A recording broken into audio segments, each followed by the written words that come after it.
سلطان صلاح الدین ایوبی کو قتل کرنے کا یہ منصوبہ بھی پوری طرح سے ناکام رہا اور اس جنگ کے نتیجے میں صلیبیوں کو ایک عبرتناک شکست ہوئی۔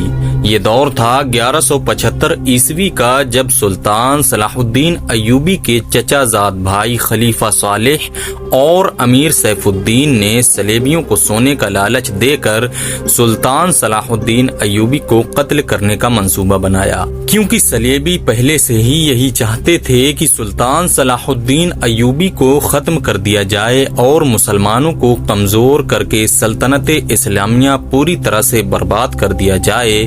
تو انہوں نے اس موقع کا پورا فائدہ اٹھاتے ہوئے ان لوگوں کے ساتھ اتحاد کر کے سلطان صلاح الدین ایوبی کے اوپر موقع پاتے ہی حملہ کر دیا۔ لیکن ان کی یہ بدقسمتی تھی کہ سلطان صلاح الدین ایوبی نے ان لوگوں کے اس حملے کو بھانپ لیا تھا اور انہیں ایک ایسی عبرتناک شکست دی جسے دیکھ کر خلیفہ صالح اور امیر سیف الدین وہاں سے بھاگ گئے۔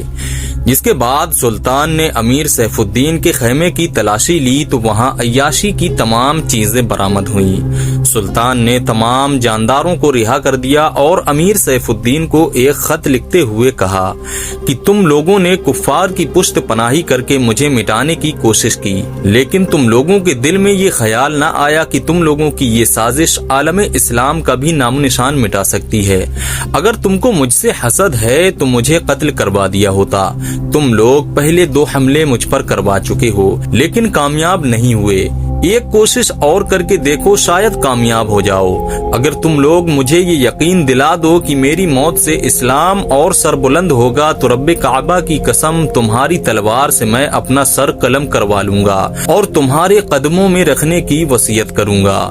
میں تمہیں صرف یہ بتانا چاہتا ہوں کہ کوئی بھی غیر مسلم مسلمان کا دوست نہیں ہو سکتا۔ اپنی تاریخ اٹھا کر دیکھو، ماضی میں شاہ فرینک اور ریمانڈ جیسے مسلمانوں کے دشمن میدان میں صرف اس لیے اترے کیونکہ تم نے انہیں مدد کی، اور اگر وہ کامیاب ہو جاتے تو ان کا اگلا ہدف تم لوگ ہوتے اور اس کے بعد ان کا اسلام کو صفحہ ہستی سے مٹانے کا خواب بھی پورا ہو جاتا۔ میں تم سے درخواست کرتا ہوں کہ تم لوگ میرے ساتھ تعاون کرو اور جہاد میں شامل ہو جاؤ، اور اگر تم لوگ ایسا نہیں کر سکتے تو میری مخالفت کرنا بند کر دو۔